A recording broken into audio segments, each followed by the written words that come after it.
Salam alaikum Hussein. Alaikum salam Philippe.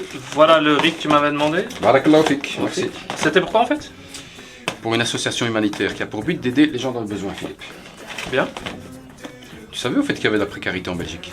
Subhanallah. Dans un pays aussi développé que le nôtre? Eh oui Philippe, malheureusement il y a des gens, en fin de mois, ils n'arrivent pas à joindre les deux bouts. Et certains n'arrivent même pas à se nourrir ou à payer leurs factures. Subhanallah.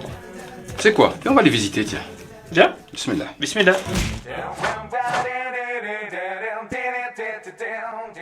Selon StatBel, en 2021, 6,3% des Belges souffraient de privations matérielles et sociales sévères, soit plus de 700 000 personnes. En 2022, à la hausse des prix d'énergie et d'aliments de première nécessité, ce pourcentage risque d'être plus élevé encore. En Belgique, des associations luttent tous les jours afin de combattre cette précarité. Parmi celles-ci, l'ASBL La Baraka, fondée en 2015, propose une aide concrète aux plus démunis en leur fournissant des colis alimentaires et d'autres aides indispensables. Déjà, la Baraka, c'est quoi? Si je devais te décrire la Baraka en quelques mots, ce serait que c'est une association qui a été fondée en 2015 par un groupe de jeunes gens issus d'horizons divers et désireux d'une seule chose, venir en aide aux plus nécessiteux de partout dans le monde. Dans un premier temps, on œuvre essentiellement en Afrique, à savoir la Guinée, le Maroc et très bientôt le Sénégal. Ah, le Maroc aussi, c'est pas le Maroc aussi. En Belgique aussi, comme tu peux constater, frère, on a quelques activités ici. Là, aujourd'hui, vous êtes venu un jour de distribution. On va distribuer une cinquantaine de colis à une cinquantaine de familles, toutes sur Bruxelles, qui ont toutes des situations différentes. Certains sont sans papier, d'autres sont en maladie, qui sont malades, ils ont du mal à finir les fins de mois, d'autres qui n'ont pas du tout de revenus. Donc ces colis, comme tu peux voir, c'est un vrai coup de pouce pour eux. Voilà, on essaie de leur faire des courses que nous-mêmes on aimerait faire rentrer à la maison. Et vous êtes à combien en tout? On a un groupe de 6-7 personnes à faire tourner la machine de la Baraka. Et machallah, des bénévoles ponctuels qui viennent nous aider quand ils peuvent, quand ils ont le temps, comme aujourd'hui avec les chauffeurs qui viennent livrer. Ça, c'est des bénévoles ponctuels. J'ai aussi une petite camionnette hamburger hot dog, là, c'est quoi exactement? Ça, c'est notre deuxième projet ici en Belgique. Ça consiste aussi à aider les nécessiteux, mais cette fois-ci, c'est de la nourriture chaude qu'on va servir aux personnes qui vivent dans la rue. Parce que les colis, c'est les personnes qui ont un chez eux, mais le food truck, c'est pour les personnes qui vivent dans la rue. Donc les SDF. Les SDF. On va venir avec des repas chauds pour leur apporter un peu de chaleur. Ça, c'est ce projet. Et le troisième pôle qu'on a ici, et ça c'est encore en développement, c'est notre plateforme de solidarité contre la solitude. En gros, ça consiste à rendre visite aux personnes malades, que ce soit dans les homes ou à la maison. Ça peut être des personnes âgées ou des personnes malades qui n'ont pas de famille. Et nous, on va essayer, Inch'Allah, de venir leur rendre visite un peu. Est-ce que t'as pas un petit creux, Phil? Je vois que... Hein? Franchement, t'as entendu mon ventre? Ouais. Viens, on y va. Bismillah. Mashallah, mashallah. Si Hussein, t'as vu l'organisation, mashallah? J'ai un petit creux, Philippe. J'ai un petit creux. Moi aussi j'ai faim, mon frère. Moi aussi j'ai faim. Aspire, sans moi. Ça sent bon ici. Ça sent bon. Salam alaikum. Rien de prévu pour nous, mes frères. Il y a une commande en cours pour nous? Oui, il y a 2 samouraïs et un andalouse. Ah, les samouraïs, je les prends, mon frère. Bismillah, moi je prends l'andalouse. Ok. Les membres de la Baraka sont extrêmement motivés. Mais tout seuls, il serait impossible de tout organiser. Pour cela, ils sont aidés par un groupe soudé, détenant un mental d'acier que l'on surnomme les Barakettes. Lorsque l'heure est arrivée pour elles d'entrer en action, ni d'une ni de deux, elles arrivent et prennent les choses en main. Chaque semaine qui précède la distribution mensuelle, elles organisent l'action caddie. Cela consiste à se rendre devant les supermarchés pour distribuer des flyers expliquant le concept de l'association. Les personnes désireuses d'aider prendront dans leurs courses quelques produits supplémentaires pour les nécessiteux, tels que une bouteille de lait ou un paquet de sucre. J-1, les Barakettes reviennent au front afin de préparer les colis qui seront emmenés vers leur destinataire. Le jour J, les chauffeurs qui se sont portés volontaires et qui ont été inscrits dans le registre de l'ASBL iront offrir cette aide qui s'avère primordiale pour beaucoup. La Baraka opère à différents niveaux. En effet, elle ne se contente pas de distribuer des colis sur Bruxelles. Elle est active dans d'autres pays, dont la Guinée, le Maroc et le Sénégal, où elle a déjà pu installer des infrastructures essentielles telles que des puits, des orphelinats et des écoles.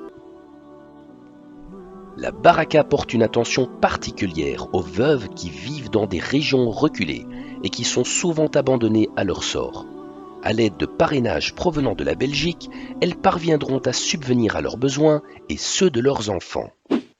Cher frère Moussa, donc on a bien compris le process, mais point de vue bénéficiaire, eux, comment ils réagissent, quelle est leur émotion, comment... Allez, ça je suis curieux de savoir ça en fait. Bah écoute, les réactions sont très variées, mais ce que je peux te proposer frère, c'est de venir en livraison avec nous, comme ça tu pourras directement constater toi-même les réactions. Ah bah franchement, je suis partant. Philippe, tu vas ou quoi Philippe, on y va? C'est bon, je suis prêt, viens, on y va. Allahumma barak. Je peux avoir un même? Je peux avoir le même? Oui, on a encore, viens. Ah, donne-moi là. Tiens. Viens. La baraquette? La baraquette, c'est pour toi, mec. Bismillah. Viens, on y va, on nous attend, on nous attend. On nous attend. On y va. Go, go, go, go, go, go, go, go, go, go. En plus, il fait pas très beau, subhanallah. Bismillah. Je me rappellerai toujours de ce chasuble rose, hein, mon vieux. Voilà, on va aller, Inch'Allah, livrer. Premier colis, Inch'Allah. Premier colis, premier bénéficiaire. C'est ça. Qu'est-ce que ça t'a apporté, ta première livraison? C'était pas nécessairement la première livraison qui m'a donné une shop, c'était une des premières. J'habitais une rue de l'endroit. On va le faire aujourd'hui, Inch'Allah aussi. Et c'était incroyable où cette femme enceinte habitait. Pour arriver chez elle à la maison, c'était un parcours à l'intérieur dans des bâtiments, il fallait remonter, descendre, il fallait aller sur une terrasse pour rentrer dans une autre maison, pour monter, et elle habitait dans le grenier avec tout dedans, cuisine, salle de bain. C'est ça qui m'a... Et moi, c'est Bruxelles, c'est incroyable, c'est impossible, c'est juste à côté de moi. Et là, ça... Là, tu vois que la misère est partout, en fait. C'est ça. Il n'y a pas d'endroit... Juste ici.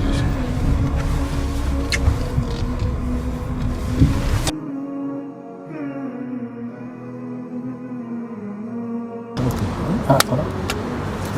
Au dernier étage, parce qu'il c'est bon.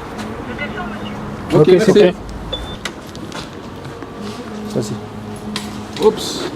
Bonjour. Bonjour. Voilà, s'il vous plaît. Je vais vous poser juste une question.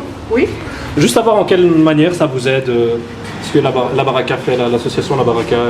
La Baraka m'aide beaucoup parce que moi je suis déjà invalide. J'ai beaucoup de problèmes financiers, tout ça en fait. Je suis en médiation et tout. J'ai connu la Baraka grâce à un monsieur qui était venu chez moi en fait. Un monsieur qui travaillait en chauffage. Et comme il a vu que j'avais des problèmes, il m'a... Comment expliquer? Il m'a inscrit à la Baraka en fait. Et ça fait longtemps que vous êtes avec la Baraka? Ça veut dire quand même, oui. Depuis l'année passée. C'est un soutien de long... Oui. Mais ils me soutiennent beaucoup en fait, hein, pour moi et mon fils quoi. Bon courage madame. Je vous remercie beaucoup, merci. Bonne journée madame. En attendant, on a quand même aidé madame à monter jusqu'au dernier étage. Alors Hussein. Salam alaikum. Tu te rends compte que madame allait monter tout ça toute seule là-bas? Subhanallah, regarde la hauteur. Regarde la bite, subhanallah. Je crois que c'est 4e ou 5e. Ça c'est les 3 fenêtres, puis t'as 2 greniers comme ça, adjib. Subhanallah. Mais en tout cas, on a vu l'émotion dans son visage. Subhanallah. Ah ouais, subhanallah. Et voilà, qu'Allah accepte vos œuvres, Allah, baraka fikum, Amin. Amin. Amin. Ah. Bon, on est parti vers l'adresse suivante ou quoi? Parce que malheureusement, c'est un sentiment qu'on a, c'est que les gens n'ont pas l'impression qu'il y a de la misère ici à Bruxelles. Et c'est un retour qu'on a très souvent hein, quand on lance des appels. Les gens ils disent ouais mais en Belgique, il y a le CPAS, les gens ne meurent pas de faim. Non, il y a la misère ici en Belgique à Bruxelles. Peut-être ton voisin, il n'a pas à manger, ouais, il vient juste pas sonner à ta porte. Il y a des familles qui n'ont pas de papier, qui n'iront pas au CPS, qui n'auront pas droit au colis du CPS par exemple. Oui, tout à fait. S'ils ne travaillent pas, ils ont rien en fait. Donc il y a ces situations ici même, à Bruxelles même, parmi nous, par ton voisin, le voisin de l'autre, il y en a. Donc on a vraiment du mal à nous en sortir avec ce projet-là. Ben voilà, j'envoie un message à tous nos téléspectateurs, donc n'hésitez surtout pas de servir et de donner des dons ou de remplir les caddies de cette association. Et émotionnellement, personnellement, quel apport ça t'a apporté au fait? Avec le recul, je me demande, avant 2015, à quoi je servais. En fait, le réveil pour moi, il a été à l'écoute d'un ders. J'écoutais un cours et le frère, le conférencier disait « Qu'est-ce que tu as fait pour la Oumma ?» C'était la question de la conférence. Ça t'a travaillé, quoi. Ça m'a travaillé. Et je suis parti de là, je dis en fait, je dois faire quelque chose. Je ne peux pas me contenter juste de travailler, rentrer à la maison, voir mes enfants. Le lendemain, je repars au travail, je vais jouer au foot. Ça ne peut pas se limiter à ça, ma mission sur Terre. Et c'est parti de là. Donc maintenant, tu te sens un peu plus utile. Concrètement, je me sens apaisé parce que moi, mon bonheur, je le trouve maintenant dans celui que je procure aux autres. Mon bonheur, il vient de là.